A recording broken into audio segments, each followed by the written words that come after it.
오늘 순 하나님 말씀은 이사야 25장 1절에서 12절까지 말씀입니다. 한 절씩 교독하시겠습니다. 여호와여, 주는 나의 하나님이시라. 내가 주를 높이고 주의 이름을 찬송하오리니 주는 기사를 옛적에 정하신 뜻대로 성실함과 진실함으로 행하셨음이라. 주께서 성읍으로 무더기를 이루시며 견고한 성읍으로 황묵케 하시며 외인의 궁성으로 성읍이 되지 못하게 하사 영영이 건설되지 못하게 하셨으므로 강한 민족이 주를 영화롭게 하며 포악한 나라들의 성읍이 주를 경외하리이다. 주는 포악자의 기세가 성벽을 충돌하는 폭풍과 같을 때에 빈궁한 자의 보장이시며 환난당한 비판 자의 보장이시며 폭풍 중에 피난처시며 폭양을 피하는 그늘이 되셨사오니 마른 땅의 폭양을 잠같이 주께서 외인의 혼화를 그치게 하시며 폭양을 구름으로 가리움같이 포악한 자의 노래를 낮추시리이다. 만군의 여호와께서 이 산에서 만민을 위하여 기름진 곳과 오래 저장하였던 포도주로 연회를 베푸시리니 곧 골수가 가득한 기름진 것과 오래 저장하였던 맑은 포도주로 하실 것이며 또 이 산에서 모든 민족의 그 가리워진 면박과 열방의 그 덮인 휘장을 제하시며 사망을 영원히 멸하실 것이라. 주 여호와께서 모든 얼굴에서 눈물을 씻기시며 그 백성의 수치를 온 천하에서 제하시리라. 여호와께서 이같이 말씀하셨느니라. 그날에 말하기를 이는 우리의 하나님이시라. 우리가 그를 기다렸으니 그가 우리를 구원하시리오로다. 이는 여호와시라. 우리가 그를 기다렸으니 우리는 그 구원을 기뻐하며 즐거워하리어라 할 것이며 여호와의 손이 이 산에 나타나시리니 모압이 거름물 속에 초기의 밟힘같이 자기 초수에서 밟힐 것인즉 그가 헤엄치는 자의 헤엄치려고 손을 펴같이 그 속에서 그 손을 펼 것이나 여호와께서 그 교만과 그 손의 교활을 누르실 것이라. 너의 성벽에 높은 보장을 헐어 땅에 내리시되 진토에 미치게 하시리라. 아멘. 이사야 25장 오늘 말씀은 마치 한 편의 시편을 읽는 듯한 그런 느낌을 받습니다. 하나님을 찬양하는 것이 또 나옵니다. 이렇게 찬양합니다. 1절 상반절에 보면은 여호와여, 주는 나의 하나님이시라. 내가 주를 높이고 주의 이름을 찬송하오리니. 이사야는 하나님을 누구의 하나님으로 고백합니까? 나의 하나님, 그렇게 고백을 합니다. 나의 하나님이란 말은 하나님께서 나의 구원자라는 그 고백이 있는 것이죠. 수많은 신들이 있다고 사람들은 믿었습니다. 또 어떤 사람들은 신들을 믿지 않습니다. 그런 와중에 하나님을 나의 하나님으로 고백한다는 것은 그 하나님과 나를 연결하는 것이고 더 나아가서는 하나님께 나의 존재를 건다는 그 의미가 있는 것이죠. 그렇게 하나님을 나의 하나님으로 고백하니 내가 주를 높이고 주의 이름을 찬송하는데 그렇게 고백을 합니다. 누가 고백한다고요? 내가. 나의 고백이 있어야 된다는 얘기예요. 내가 주를 높이고 주의 이름을 찬송한다 고백합니다.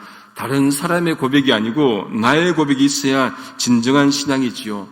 나의 고백이 있으면 하나님을 높이고 하나님을 찬송하지 않을 수가 없게 됩니다.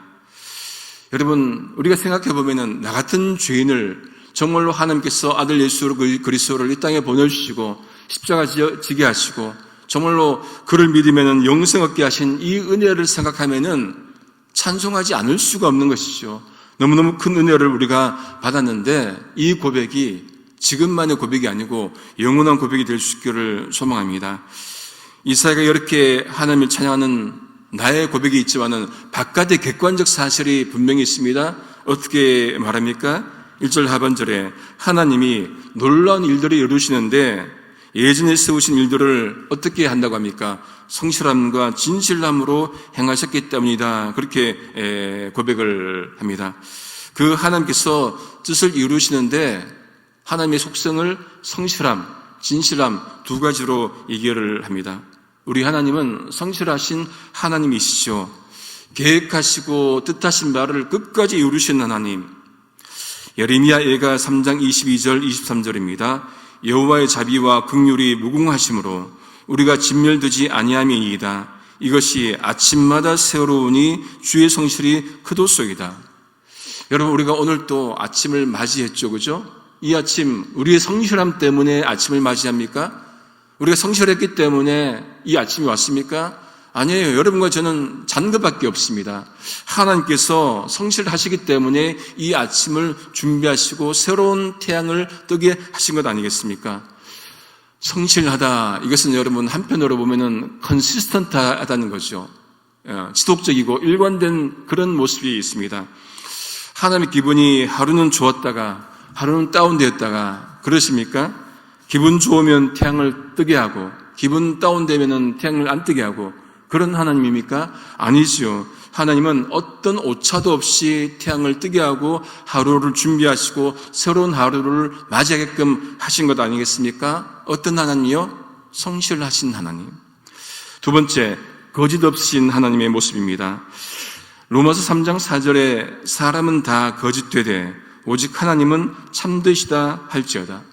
여러분, 우리 인간은 누구나 거짓말을 하잖아요. 이렇게 저렇게 거짓말을 합니다. 그런데 하나님에게는 거짓이 없으시죠. 진실되십니다. 그러니 그 하나님을 진실하신 하나님으로 우리가 고백을 합니다. 두 가지, 성실하시고 진실하신 하나님, 우리가 어떻게 해요? 찬양하고 높이고 존귀하게 여기고 당연합니다. 이제 이사야는 하나님께서 두 구조를, 두 그룹을 대조적으로 말씀을 합니다. 포악한 자, 또 낮은 자, 약한 자를 대조적으로 보이면서 어떻게 하시는지 말씀해 줍니다.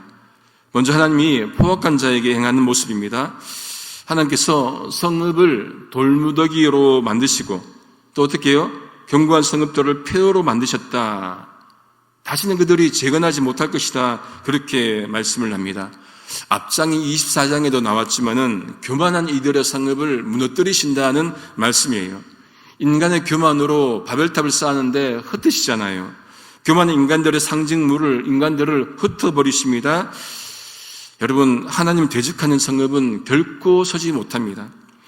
여러분, 우리가 존재하고 이 땅에 함께 모여서 공동체를 세우는데 여러분, 우리가 무엇을 바라야 됩니까? 공동체 확장을 바라는데 무엇 때문에요? 인간적인 어떤 힘을 키우기 위해서 하는 것이 아니고 천지를 창조하시고 다스리고 섭리하시고 지금도 역사하시는 하나님의 영광을 위해서 우리가 공동체를 만들고 함께 또 사역을 하는 것 아니겠습니까?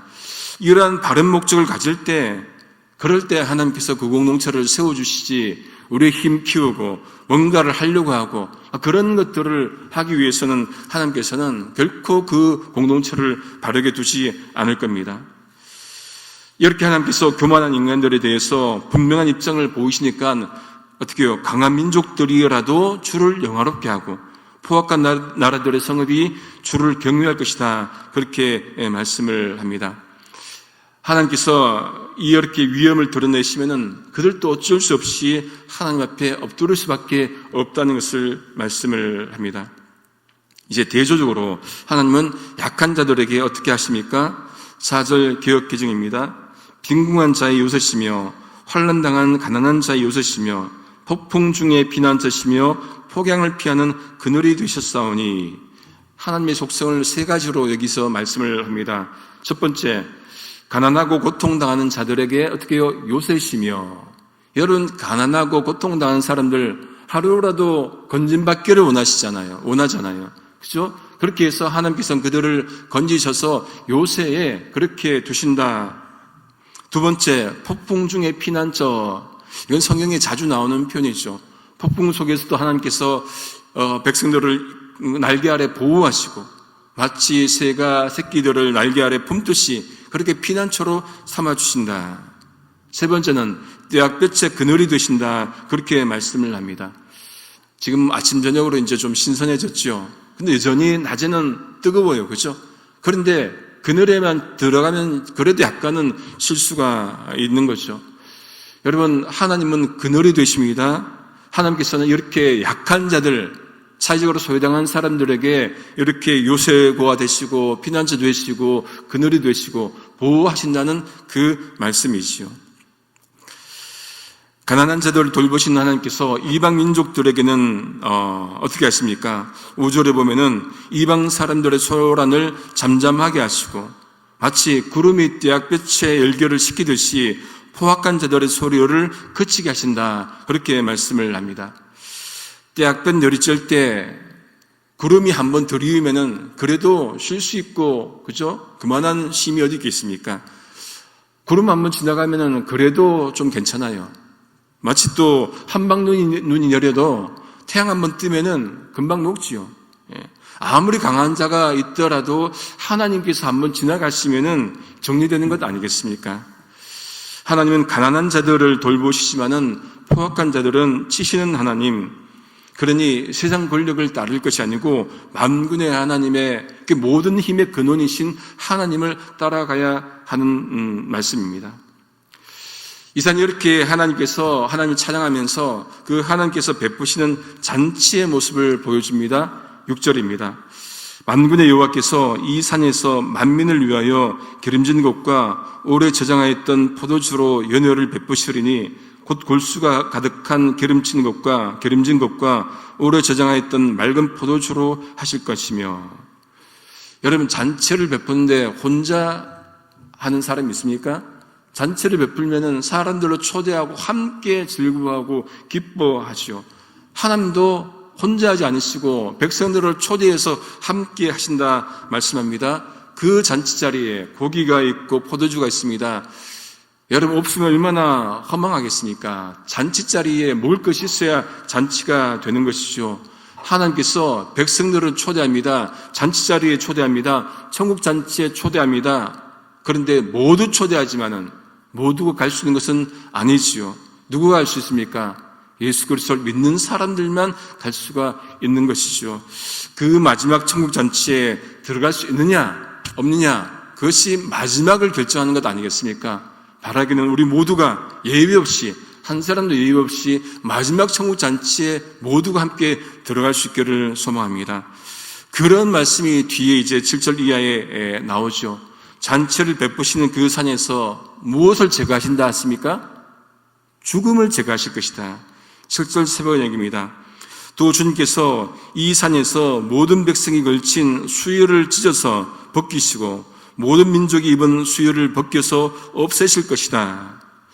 여러분, 모든 민족이 겪는 궁극적 문제는 무엇이겠습니까? 민족뿐만 아니고 모든 백성, 모든 사람이 풀 수 없는 마지막 궁극적 문제, 죽음의 문제지요. 수요는 죽은 자가 입는 옷인데 그 수요를 찢으신다 말씀을 합니다. 죽음을 해결하시겠다, 그 말씀이죠. 8절 보십시오. 사망을 영원히 멸하실 것이라. 주 여호와께서 모든 얼굴에서 눈물을 씻기시며 그 백성의 수치를 온 천하에서 제하시리라. 여호와께서 이같이 말씀하셨느니라. 모든 사람은 죽습니다. 한 번 죽는 것은 사람에게 정하신 것이요 분명히 말씀합니다. 그런데 주님께서 그 사망을 영원히 멸하실 것이다 말씀을 합니다. 궁극적 문제인 죽음의 문제를 예수 그리스도께서 죽으심으로 말미암아 해결해 주신 것이죠. 죽음을 죽이신 거예요. 그 누구도 해결할 수 없는 죽음의 문제를 해결한 분이 계시다면은 여러분, 만사 제쳐놓고 만나야 하지 않겠습니까? 병에 걸렸는데 그 병을 고치는 분이 여러분 500km, 500마일 떨어져 있어요. 안 만납니까? 찾아가서 만나지요. 여러분, 1000마일 걸려도 만납니다. 뉴욕에서도 만납니다. 아프리카에서도 만납니다. 왜요? 자기 목숨을 구할 수 있는 사람이면 만나지요.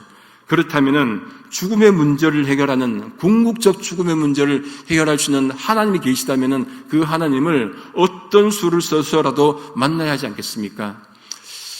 우리가 미국에 살지만은 의사 한번 만나기가 얼마나 힘이 들어요. 그런 말 있잖아요. 의사 만나다가 병이 더 심해진다고. 맞는 것 같아요, 진짜로. 여기 기다리고. 그런데 우리 하나님은 여러분 금방 만날 수 있습니다.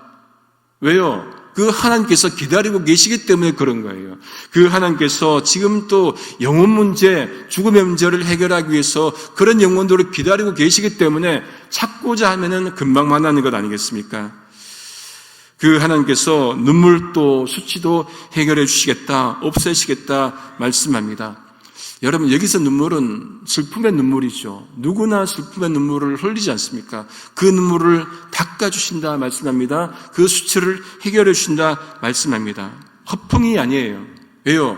하나님께서 말씀하셨기 때문에 그렇습니다. 거짓 없으신 진실하신 하나님께서 말씀하시기 때문에 모든 눈물을 씻어주시고 또 수치도 제거해 주시고 사망도 멸하시는 그 하나님께서 우리에게 새하늘과 새 땅을 허락하실 것입니다. 그걸 우리가 믿고 나아가야 됩니다. 그날이 오면은 사람들이 그렇게 말할 것이라고 고백을 합니다. 우리 9절 말씀을 우리 한 번 더 함께 읽겠습니다. 시작. 이는 우리의 하나님이시라. 우리가 그를 기다렸으니 그가 우리를 구원하시리오로다. 이는 여호와시라. 우리가 그를 기다렸으니 우리는 그의 구원을 기뻐하며 즐거워하리어라. 두 문장인데 한 패턴이에요. 어떤 패턴입니까? 이분은 하나님이신데 그를 기다렸더니 그가 우리를 구원하셔서 기뻐하게 하신다. 기뻐한다. 그 내용입니다. 여기서 1절에서는 나의 고백이었는데 여기 9절에 와서는 어떻습니까? 공동체의 고백이에요. 우리의 하나님, 우리 하나님. 창조하신 하나님은 어떤 목적을 갖고 계시겠습니까? 창조하신 하나님의 마지막 목표가 뭐겠습니까? 구원이에요. 그렇죠. 창조하셨는데 구원하지 않는다? 이거는 직무유기죠. 그 창조하신 하나님은 마지막에 구원하시기를 원하십니다. 구원하신 하나님, 구원의 완성은 누가 합니까? 우리 인간이 하는 것이 아니고 하나님이 하시는 거예요. 그러면 우리가 무엇 해야 됩니까? 우리는 믿고 기다리는 것밖에는 없는 거예요. 이는 우리 하나님이시라. 우리가 그를 기다렸으니 그가 우리를 구원하실 것이다. 로마서 8장 24절 25절입니다. 우리가 소망으로 구원을 얻었음에 보이는 소망이 아니니 보는 것을 누가 바라리요? 만일 우리가 보지 못하는 것을 바라면 어떻게 해요? 참음으로 기다릴지니라. 기다리라 말씀합니다. 믿고 기다려야 합니다. 때로는 인생이 어렵고 힘들고 아픔과 있다 할지라도 창조하신 하나님께서 구원하실 것을 어떻게 해요? 기다리고 믿음으로 기다려야 한다는 말씀입니다. 하나님은 이스라엘은 보호하시는데 모압은 벌하실 것을 또 말씀합니다. 10절 세 번역입니다. 주님께서 시온 산은 보호하시겠지만 모압은 마치 지푸라기가 그런 물구덩이에서 질 밟히듯이 제자리에서 짓밟히게 하실 것이다. 하나님의 손은 이스라엘을 지키는데 하나님의 발은 모압을 벌하신다, 짓밟는다 말씀을 합니다. 교만한 모압을 짓밟는다는 말씀입니다. 여러분, 하나님 교만한 백성을 그냥 두지 않으시죠. 멸하시겠다 말씀합니다. 12절 세번역입니다. 튼튼한 모압의 성벽을 헐어내셔서 땅의 먼지 바닥에 폭삭 주저앉게 하실 것이다. 철저히 심판하신 하나님, 폭삭 주저앉게 하신다는 이 말씀에 여러분, 교만한 백성은 이렇게 벌하시는데 그런 마음을 보면은, 모습을 보면은 우리가 정말로 하나님 앞에 겸손한 모습으로, 그렇죠? 그렇게 살아가야 된다는 모습을 보게 됩니다. 그러면은 하나님이 손으로 구원하시겠지만은 교만하면은 발로 짓밟힐 겁니다. 말씀을 정리합니다. 나의 하나님, 우리의 하나님, 이 고백은 단지 입술만의 고백이 아니고 실제로 삶에서 고백이 지속되어야 합니다. 그러기 위해서 어떻게 됩니까? 예수 그리스도와 지속적으로 만나야 됩니다. 개혁교회 신학자 중 한 명인 네덜란드 신학자였던 헤르만 바빙크, 제가 얼마 전에 한번 소개해드린 책입니다. 하나님의 큰일, 마그날리아 데이, 하나님의 큰일, 최근에 번역이 되었는데 이렇게 또 말합니다. 그리스도 예수 안에 있는 의와 성령께서 우리 마음에 심어주시는 믿음은 결코 죽은 자산이 아니다. 우리가 죄 사함의 진리와 그 확신을 지속적으로 누릴 수 있는 길은 오직 구원하는 믿음 안에서 그리스도와 실제로 교제하는 것뿐이다. 이 말은 예수 그리스도와 끊임없이 교제해야 우리의 믿음이 실제가 되고 지속적이 될 수 있다는 그 말 아니겠습니까?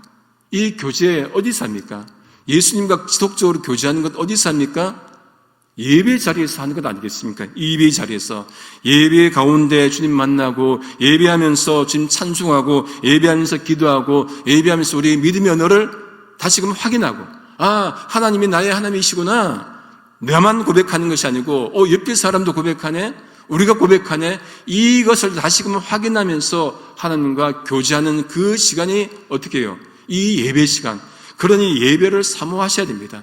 매일매일 새벽을 사모하셔야 됩니다. 매일 우리가 있는 그 어떤 예배라도 사모하셔야 됩니다. 그 속에서 주님과 만나기 때문에 그렇죠. 여러분, 이 만남이 실패하면은 일상에서 만난다고요? 천만의 말씀. 일상에서 못 만나요. 예배 때 못 만났는데 어떻게 만납니까? 예배 때 만나야 일상에서 만나죠. 일상에서 예배 하나님 만나야 됩니다. 그러기 위해서 예배를 사모하셔야 된다는 그 말씀입니다. 하나님께서 복 주시는 사람은 무조건 어떤 사람입니까? 예배를 사모하는 분들, 그렇게 해서 예배를 사모해서 마지막에 어떻게 해요? 마지막에 주님 베푸실 그 천국잔치에 모두 함께 참여할 수 있기를 성부, 성자, 성령이신 삼일체 하나님의 이름으로 소망합니다. 기도하시겠습니다. 나의 하나님이시고 우리의 하나님이신 하나님, 하나님을 믿을 때 하나님을 향한 우리 각자의 진실한 고백이 있게 하여 주옵소서. 또한 그 고백들이 모여서 우리 공동체 고백이 되게 하시고 하나님을 고백하는 이들이 모인 교회가 주님을 높이고 주의 이름만을 찬송하게 하옵소서. 겸손한 자는 세우시고 교만한 백성은 치시는 하나님, 하나님을 고백하는 이들을 위해 잔치를 베푸시는 하나님, 백성들 얼굴에서 눈물을 씻기시는 하나님, 하나님께서 이루실 구원을 믿음으로 기다리게 하여 주옵소서. 때로는 현실의 어려움이 있다 할지라도 창조하신 하나님께서 반드시 완성하실 것을 믿음으로 기다리는 제가 되도록 역사해 주옵소서. 예수님의 이름으로 기도드립니다. 아멘.